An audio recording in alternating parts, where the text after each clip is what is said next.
Welcome everybody to this Small Business Saturday, another business that we are highlighting. And I know oftentimes when people watch this video version of the podcast, most people know that we try to diversify the businesses as far as where they are geographically and also industry-wise. I mean, we've had people in the HVAC industry, we've had people in the theater industry. We take it all across the board. So I am very excited to have my guest today on the show. He is Justin Hochberg. He's the founder of Virtual Vote and co-founder and CEO of Virtual Brand Group. And he has had his fingers and his creative efforts behind a lot of things that you all are probably very familiar with. But Justin, thanks so much for being here. Amanda, absolutely a pleasure, especially because you're an LA native just like me. Absolutely. Well, all right. Technically, I'm not an LA native. I live here. Not. And I know, well, and I say I'm from Alabama. I technically was born in Nashville, lived there till I was 8 or so. Then we moved to Alabama and I grew up in Alabama. But I've been in LA for, holy moly, 17 years. So, Wow. yeah. Well, since we're coming clean and since you always get the right juice off of the squeeze here, is I am not a native either. I'm actually from New York, and I say that with pride, especially because last night was the World Series, and I was actually rooting for Los Angeles over New York, which is a big transformation in my life. Oh, yeah. Yes. Wow. Okay. So what's interesting is my co-host for my TV show, John Solomon, he's a big Yankees fan, even though he lives in DC. He grew up a Yankees fan watching the Yankees with his dad. So it's been kind of a little bit of a rivalry between he and I, with him being a Yankees fan and me being a Dodgers fan. But that was an amazing game last night. I was bummed that Shohei was not a bigger part of the World Series, but obviously with that shoulder injury, that was kind of a bummer. But the Mookie Betts thing 2 nights ago, for those of you who didn't watch the World Series, Mookie Betts was trying to catch a foul ball, and a Yankees fan reaches over the edge and grabs his glove and is like manhandling the glove, trying to yank it off his hand.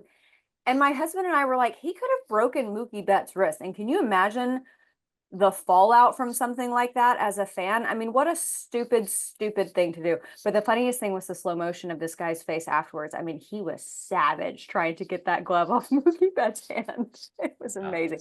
Anyway, all right. So this podcast is not about baseball, but we did have to touch on that because the World Series was this week.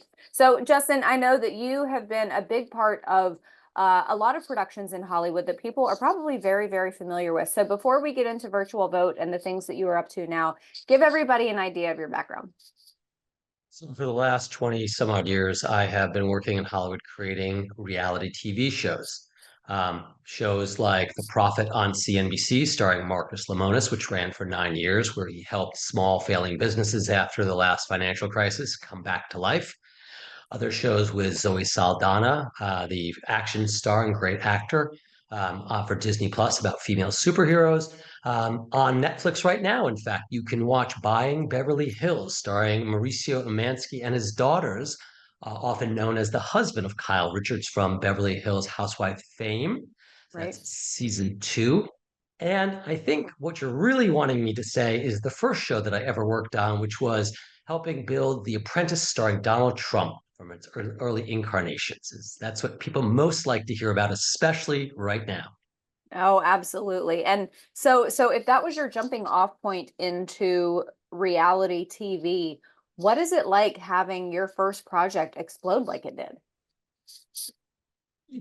I think I've spent my life starting new businesses and entering new fields. And so every time I try it, you hope for it, much like, I guess, when you're talking baseball, when you're standing at the plate, you're not hoping for a bunt, you're hoping for a grand slam walk-off home Right. run like Freddie Freeman. Yeah. It doesn't happen very often. But I guess after a career, I've been lucky enough where I've had a number of those things happen.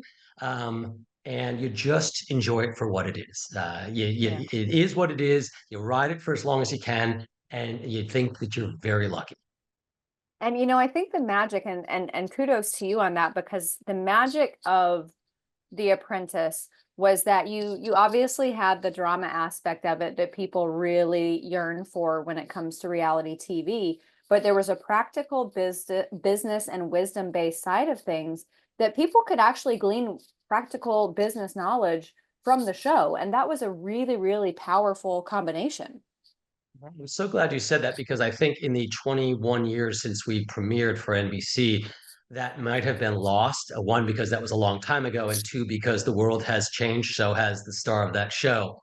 But yeah, in fact, that's actually how I got the job. I was working at Microsoft and doing interactive TV and streaming media stuff that we now use on a daily basis, but I Oh, had wow. never worked in television in my life. And I came to LA to visit my girlfriend, now wife, and I said, you know what? I really want to make TV shows. And she was in Hollywood. And she said, quote, you're even dumber than I thought you were. You cannot just show up in LA and make a TV show. And 36 hours later, I was hired to help develop a show that would soon be called The Apprentice. Amazing, amazing. So I've always wondered about the inception of Apprentice. Was the show built around Donald Trump, or did you guys build the show and then you decided on the mogul? So the show was created by Mark Burnett, who was also famous for creating, not creating, for producing Survivor. Actually didn't create Survivor, which was the first big reality TV hit. And it was created as a survivor in the city. So the impetus was actually taking all the things that Mark had done brilliantly with his team in the jungle and putting it in the jungle of New York City. Yeah. Then he actually met Donald Trump because they were filming something at Wallman Rink, which Trump was running, and pitched him. But the idea was that every season there would be a different mogul who fronted the show. So Donald was Ooh, not meant to be, so it might have been Donald and then Steve Jobs and Bill Gates, Warren Buffett, whoever. So that was it. But like everything, when you have a hit, you try and not touch it. And you just, if you have a tradition in baseball, you wear your hat backwards or whatever it is. In TV, you don't touch the casting. And that's how it amazing. came to be. Well, and you look at Donald Trump as um what he is now as a politician, and obviously the Republican nominee for president this time around. I feel like those enigmatic qualities and those star qualities that helped lend to the success of The Apprentice, he put that into politics. Doesn't it kind of seem like it transferred over a little? I think being a good personality in front of a camera that's real for reality TV translates to being charismatic. Yeah. Um, having said that, like I think Gordon Ramsay is charismatic and Simon Yeah. Cowell and all those characters who are famously on reality TV shows, they can hold a room. Yeah, absolutely. Okay, so moving on from The Apprentice, what are some of these other shows that you've been a part of up until this point? Well, as I said, there's The Prophet that was on CNBC for 9 years, starring a guy named Marcus Lemonis, and that was really impactful because it was born out of the. I think most of the shows that I've worked on are born out of a business necessity. They're Mm, practical solutions. Sure, they're entertaining, but they're actually practical. And so, the Prophet was born out of the collapse in 2007 and 2008 when we observed small businesses were failing and banks would not lend to them. mm. So I came up with a format that was, what if we found sort of the Gordon Ramsay of business, someone who could help people make over their business, but instead of a restaurant, it could be a car dealership or it could be a pet store. And the big innovation was not just that idea, because that had been done before, but we were the first show ever in TV to have the host put up their own money. And I actually had a contract with the star, Marcus Lemonis, who I convinced to do the show, where he guaranteed he would spend $2 million of his own cash every season at minimum to help rehabilitate and relaunch these companies. You might see Mark Cuban and the folks on Shark Tank say they're giving money, but that doesn't mean they're actually closing those deals. We wrote the check on the screen, and that cast member got to cash it that day to put towards a thing. So that had never been done before. And as you'd expect, it had a massive impact both on the store that they were helping and the people that we cared about and on the ratings. That's so awesome. I had no idea because putting Shark Tank in perspective, it kind of makes Shark Tank seem like a cheap knockoff. Okay, so I want to. You said that, not me, just for the record. Exactly, exactly. And I'm very opinionated and everybody knows that is the case. So don't even worry. Okay, so I want to get into what you are doing now. So you are the founder of this organization, Virtual Vote, and also the co-founder and CEO of Virtual Brand Group. So let's hit Virtual Vote first. What is it? When did you start it? What does it do? Tell us all about it. Virtual Vote is an innovative way of reaching Gen Z where they spend the most time to activate them, to get them to be aware of the power that voting is your voice, and to register or check your registration status to encourage you to register, which is to encourage you to vote in November's 5th election. And we started that just this fall, launched about 3 weeks ago. And what practically does that look like? Because I know, for a lot of people who, I don't spend a ton of time on social media, and I'm kind of a Luddite when it comes to the technology side of things. Walk us through what that actually looks like.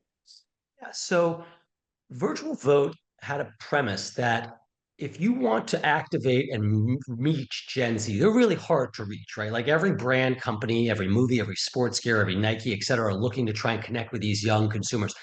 And we know they're not on TV, right? Because the average age of CBS or NBC is like 55 to 60 years old, okay? And Mm. they're not reading magazines, right? They might be listening to podcasts. Certainly, I'm sure your podcast of any. And you think of them as mostly being on social media, Snapchat, TikTok, et cetera. The problem is they are there, but the messages don't get to people, right? I mean, I think we all use these algorithmic driven social platforms. To get something to reach someone is really hard, even if you're looking for it. So our innovation was, look, that's not working. And here's the problem. There are 40 plus million Gen Z eligible to vote in this election. Okay, Whoa. 40 million, right? There are 16 million new Gen Zers since the 2020 presidential election. So 16 million new people of that 40, right? Wow. That Okay. have never been acclimated to vote for a president. And so that's great, but only 22% of them voted last time. Okay. Hmm. So 80 some odd per 78, 80% don't vote. We need to find a better way to engage them. And it's not TV and it's not print and it's not social media. But where are they now? Right? They are on platforms like Roblox. Roblox is a game of platform where anybody can create a game and people can play socially. And there are 88 million people who play every single day on Roblox. And so our innovation was, let's not bombard people with short form video that you can scroll past. Let's not bombard people with static messages that are like boring with text. Let's make voting fun. Let's make it entertaining. And we created a game around voting on the Roblox platform that brought you in, educated you, and incented you with digital merchandise to actually take the step, check your registration status, and hopefully vote on November 5th. And that's never been done before.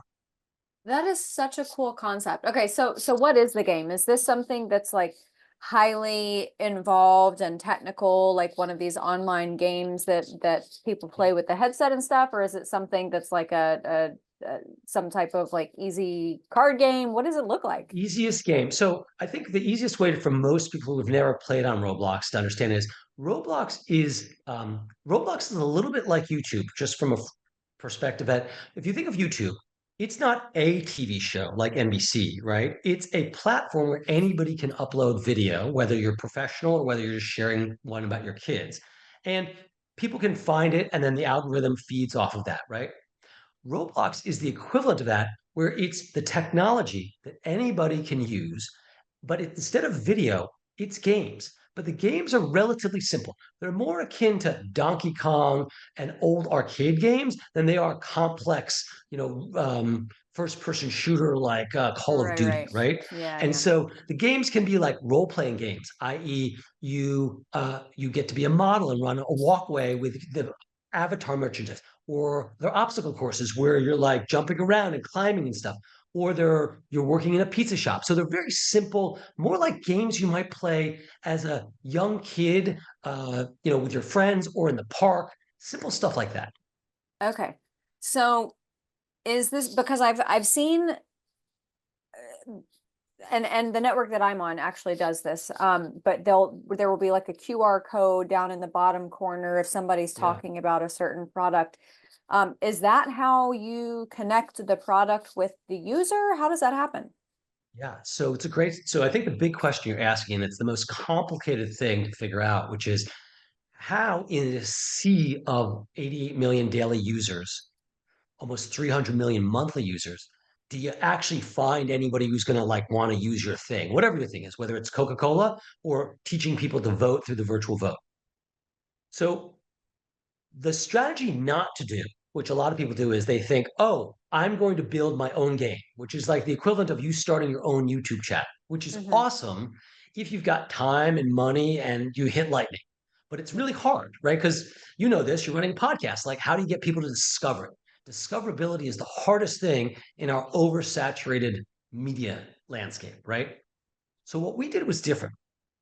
We believe that if you want to be successful, you have to meet consumers where they are. So we're going to Roblox. That's step one. Step two is we identified the most prominent games on Roblox, right? That's the equivalent of identifying the most prominent YouTube channels like Mr. Beast or Dude Hmm. Perfect, right? So there's Right. games like Livetopia, which has almost 20 million monthly average users. Okay, Games I've heard of like that one. Right. Okay. Livetopia is huge. NFL Simulator. Carly Kloss, the model, she has a game called Closet, Fashion Closet, like closet, but closet. Oh, Games like Race Clicker and Clip It and Bayside High. So we went to these games and said, look, we're trying to do something good. This is a total pro bono, nonpartisan effort. We'd like you to host this pop up, right? And we put our game pop up in their game. So it was a game within a game. Just like if you go to the mall, like you go to the Grove or you go to the Westfield, you go to the mall, but sometimes on a Saturday, there'll be like a Sol de Janeiro pop up where you can try the product and meet some people. We've dropped a pop up in other people's games. And that's how people discovered us. So we met them literally where they already were. that's so cool. As I'm hearing you talk about this, and obviously technology has significantly changed in, I mean, even the last 10 years, but especially the last 20 and 30 years.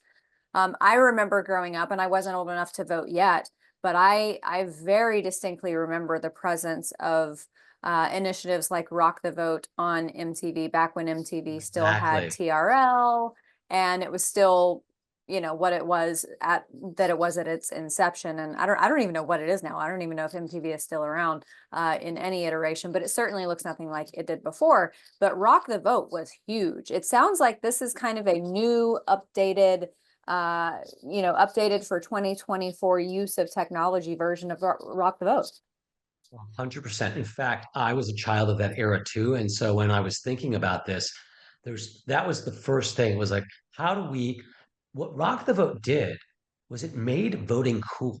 It wasn't about a civics class. It wasn't about like, you should do this. It was like rock stars are doing cool things. MTV was the epicenter of pop culture. Made perfect sense. Same thing here. Roblox today, even if your audience may not be aware of this, but today, like YouTube was 10 years ago, where people are like, I don't know, is this a thing? Roblox is today's town square for young people. So Yeah. we aren't rocking the vote. We are actually bloxing, as in Robloxing the vote. So I love that. That is so cool. All right, everybody, we do have to take a quick commercial break and pay some bills, and we'll be back on the other side.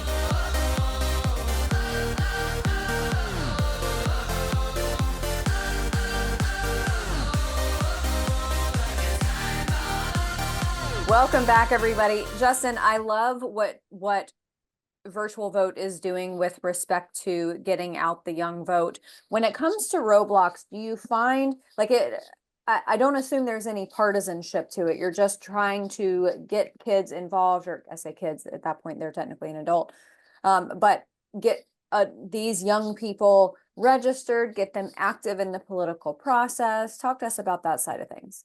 yeah, so obviously there was one of the most challenging things about Roblox is to figure out how do you reach 18-year-old US citizens, right? And so we had to, that's targeting anybody is different on Roblox because it's not like say Facebook where or Google where there's like a server that can identify that you live in this state in Wisconsin. So we Right. had to be very clever about doing these things. And So that was really important. The other part was a piece of technology that allowed this pop-up to happen, and that was provided by, again, the virtual vote was a consortium of almost 30 different companies. Wow. 30 companies, and for people who were technology companies, people that were creators, even celebrities like Jimmy Kimmel, Camila Cabello, Sabrina Carpenter, and Olympian Jamie Anderson. And we also, and this is amazing, you'll appreciate this, we took the idea of virtual vote, motivating people where they play, which is Roblox. But then we were like, where else is this generation of people? Well, they got to go to work and they've got to go do other things. So we partnered with Outfront Media, the big billboard company, and they are running a national campaign for us across 20 top DMAs with outdoor billboards at bus stops and roadside and even in Times Square. And so we meet players where they play, where they work, where they commute, where they spend time with their family. I love that. I love that. Okay, I want to get into virtual brand group because, you've got the virtual vote side of things, getting young people Yes. involved in the political process, but this is also, I mean, you move away from the voting and the politics side of things towards the money making side of things. And I mean, this is a digital marketing campaign that can be used on Roblox as well. And you guys have turned that in with companies like Barbie, NBC, The Voice, and Forever 21. That's right. So, I run the company called the Virtual Brand Group, and we specialize in working with global brands, like you mentioned, to help them understand this new platform, Roblox, and places like Fortnite, to connect deeper with Gen Alpha and Gen Z. Some of it's top of funnel marketing, like awareness and getting your product known or getting positioning people aware of that, and other is commerce. So we sell actual virtual products and real products through these channels. And mark my words, this will be the single best sales channel in digital media starting in 2025. I love that. Hey, I want to ask you a cultural question about Yeah. just marketing in general in 2024. When I graduated from Auburn, my degree was in business, but I had a concentration in marketing, and the marketing landscape at that point looked so incredibly different than it does now. When you have companies out there who are actually engaging in these types of marketing campaigns, getting their products out there on Roblox, using companies like Virtual Brand Group to partner on that. Have you found that the marketing executives are on the older end and they're having to be old dogs learning new tricks? Or are you finding that the marketing segment of companies is on the younger side of things? Great question. So, I think there's two lanes to answer that question. Generally speaking, when you have a large organization like a global company, call it like Walmart or LVMH, et cetera, Hmm. the people who achieve top positions like a CMO are typically people who have been doing it for quite some time, Right, right? So by right. definition, it takes a while to work up to those things. Having said that, there are younger companies that are started by 20, 30-year-olds, Gen Z, millennials that intrinsically are more native to certain technologies. Hmm. Um, what I say is that the best companies and the companies we work with, like Forever 21 has been phenomenal. The Voice is phenomenal. Barbie, very on the cutting cultural edge. Regardless of the age of people, the one thing that keeps those brands sustainable is that they're always looking for what's next and how to keep relevant. Yeah. And I think that's the most important DNA. And that's not, you can't teach that at any age. Yeah, absolutely. I mean, it's the whole Madonna model of continuing to reinvent yourself and creating new iterations. And I applaud some of these larger organizations like Forever 21, like you mentioned, who have been so malleable and have been able to bring in more innovative, possibly younger minds into the fold. I want to just touch on the younger aspect of that because when it comes to the marketing side of things, boy, oh boy, especially in the last few years, we have seen some companies out there that maybe are looking back on some of their younger hires and regretting it. I mean, companies like Bud Light, who made the marketing decision with Dylan Mulvaney, and I don't want you to get too deep in the weeds on the political side of things, but when you hire younger people and then they make possibly incendiary marketing decisions, does that cause a company to recoil and say, okay, maybe we need to get back to the basics and back to our traditional base? Look, I think you're asking a very complex question, especially in these times where we are not just polarized, but we react very quickly and very vehemently. I think Hmm. there's a difference between being polarized and a slow burn. There's a fast burn right now. Yeah, What I would say about these things is, look, brands, nobody, let's take we were talking about baseball to start, so let me kind of bring it all full circle. I love it. If you are a superstar on any one of your favorite teams in baseball and you are a big hitter like Shohei Ohtani or Freddie Freeman or Aaron Judge or Giancarlo, if you hit 33%, you're one of the world's greatest, which means you're missing 66% of the time, right? So if you want to hit it out of the park, you're slugging, you get a lot of things that you don't get right.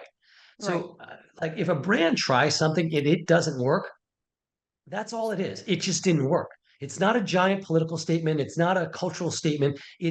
Our job is to reach people in innovative ways. And Yeah. sometimes you nail it with the virtual vote or the world's first UGC from Roblox that becomes real products for Forever 21. And sometimes you end up with a total misfire.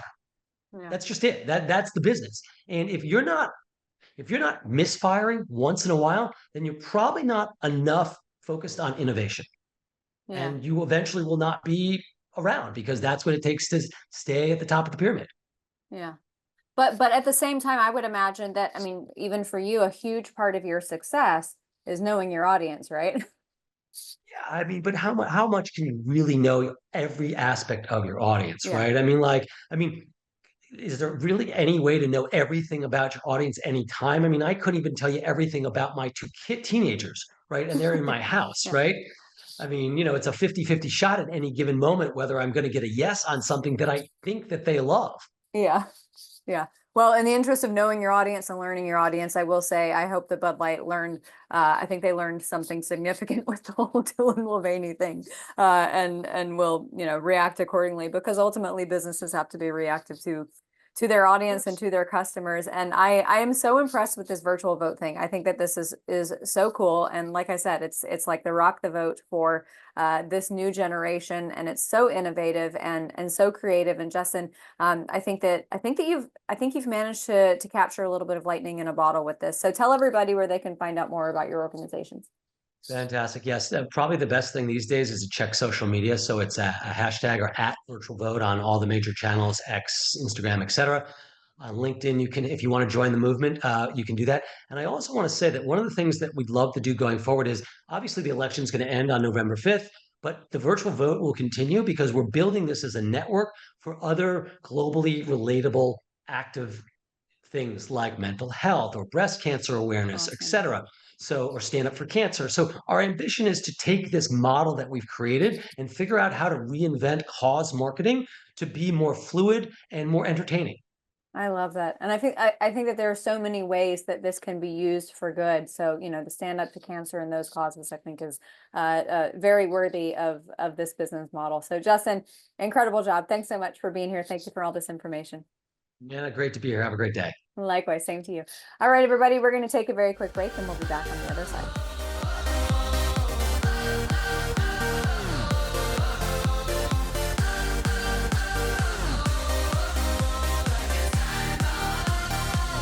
Welcome back, everybody. So let's stay on the topic of business moguls as we started the conversation with Justin talking about Donald Trump. Obviously, Donald Trump is much more than a business mogul, especially at this point. But Mark Cuban, the guy whose favorite thing in the world to do is tweet through the ratio. And I mean that both within the context of Twitter and also just in life. If you don't know what that means, that basically means that you dig in. Like even with a ratio on Twitter where people are correcting you and proving you wrong, you just tweet through the ratio. So this is something that Mark Cuban seems to love to do. He gets in these ridiculous, ludicrous Twitter spats or X spats with people. And I mean, you'll see the comments of people correcting him and posting receipts and citing their sources, and he just keeps going. But at any rate, he is an extremely vitriolic opposer of Donald Trump. Now, less than 2 weeks ago, I think it was on October 22nd, he went on CNBC. And the reason that I bring this up from almost 2 weeks ago is because it just shows that this guy has no consistency whatsoever. He has the consistency of oatmeal raisin cookie batter, which is to say none at all. So he goes on CNBC and he's talking about the 2024 election, and I'm actually just going to read you his comments. He says, "It's what's best for the country. That's what I care about. Look, let me just add, if Trump wins, last time when he won, he asked me to help on healthcare, on PPE. I sat with Peter Navarro and helped him come up with a mask company and help them grow. And that was all domestic production. I'll do the same thing. I'm America first. That's the wrong way to put it. I am what's best for this country, country over party, country over all." And he goes on to say, "I just think that Kamala Harris it is the better candidate." But indicating a willingness to work in the Trump administration. Well, I guess since this interview, he probably got the memo that Donald Trump would not be asking him for any assistance whatsoever should he win on Tuesday, because then he goes on The View and said some pretty disgusting things about women who are in Donald Trump's orbit. So the first comment is by Alyssa Farah Griffin. Alyssa Farah Griffin, for those who don't know, was an underling in the Trump administration as far as communications, and she, I believe, jumped ship when she figured out that she was going to get fired. And I think that she decided to lucratize herself by pandering to the other side. And I don't say that she's disloyal because she was disloyal to Donald Trump. And I don't think that blind loyalty is a good thing ever. But she's just one of those people who you now can't really trust, because she's saying things that are diametrically opposed to what she was saying to get into the Trump administration and once she was there. At any rate, Mark Cuban goes on The View on Thursday. So about a week and a half after this CNBC interview where he's like, "Yeah, I'm America first." So Alyssa Farah Griffin says, "Well, Mark, let me ask you, because you were a Nikki Haley supporter like I was in the primary, but now you're supporting Kamala Harris. It turns out Donald Trump is not even asking Nikki Haley for her help to try to reach her voters. What do you make of that? And do you think having people like Liz Cheney, Adam Kinzinger, and other Republicans with Kamala Harris is going to put her over the edge with these Nikki Haley supporters?" Okay. So Cuban said, "Yes, it will put her over the edge with Nikki Haley supporters. Donald Trump, you never see him around strong, intelligent women ever. It's just that simple. They're intimidating to him. He doesn't like to be challenged by them. And, Nikki Haley will call him on his nonsense with reproductive rights and how he sees and treats and talks about women. I mean, he just can't have her around. It wouldn't work." Co-host Joy Behar says, "I think Stormy is intelligent." I don't think that's 100%. She's very smart. And Whoopi Goldberg says, "I think he means on stage." So, first of all, Alyssa Farah was in Donald Trump's administration. So are you calling her stupid and weak? Second of all, I know women who are a breath away from Donald Trump. Women like Susie Wiles, women like his attorney, Alina Habba, his communications ladies. Donald Trump surrounds himself with the brightest, the strongest, and the smartest, and it doesn't matter what gender they are. It doesn't matter if you're a dude or a chick. Donald Trump world is a world where meritocracy reigns supreme. And Donald Trump does not care about checking off boxes for someone's gender, someone's race, someone's sexuality, someone's religion. Donald Trump only cares about checking off boxes for intelligence, loyalty to this country, and fidelity to the Constitution. And those are, and are you a good person? Those are pretty much the main things that Donald Trump cares about. I think that this was a pretty disgusting thing to say. At this point, though, I don't know if anybody is surprised or offended, because it's just kind of Mark Cuban. It's just kind of, That's just kind of what he says. Nobody really takes him seriously anymore, especially since he loves to spout off about climate change, and yet he has an entire fleet of jets, from what I understand. So there's that. Again, consistency, guys. All right, everybody. Thank you so much for being here. I cannot believe that the election is 3 days away. If you're watching this in the morning, then it's almost 4 days away, but holy smokes. Here's the deal. Everybody, if you did not have a chance to listen to my podcast with the RNC chairman, Michael Watley, a few podcasts ago, go check it out. It's an audio podcast, so you can find it on Apple, Spotify, all of those places. But Michael Watley talked about what could happen on election night with respect to knowing the results of the election if Republicans get out and vote early. And yeah, these Republican early voting numbers are looking really, really good, and it could possibly augur a very durable lead for President Trump, but you got to get out there. If you can still vote early in your state, go do it. If you can't, clear your schedule for Tuesday. I don't care if you have a root canal. I don't care if you have heart surgery. I do not care. You clear your schedule and you make sure that you have the entire day to vote. Obviously, I'm kidding about the heart surgery. If it's more than triple bypass, okay, you should go get the surgery. But seriously, everybody, you have to make sure that you vote. Republicans, you can't sit this one out. You cannot afford to. If you sit this vote out, you will regret it for the rest of your life. Regardless of the results, if Donald Trump wins, you're going to be like, dang it, I wish I'd voted for him. I wish I had that chance. I wish I took that chance. And if you don't vote for him, or if you don't vote and Kamala Harris wins, then you are going to regret it the rest of your life, and it is going to affect every aspect of the rest of your life. And it's going to be, I feel sorry for you. I feel sorry for the people out there who don't vote. Whew. Can't believe we're 3 days away, but here we are. All right, everybody. Remember, the audio version of this podcast comes out every Monday, Wednesday, and Friday on all of the major podcasting platforms. This Small Business Saturday episode comes out on Saturdays. We post it on YouTube and Rumble and across my social media. You can find me on social media at Amanda Head, and the podcast on X at Furthermore Pod. Have a great rest of your Saturday. See you Monday.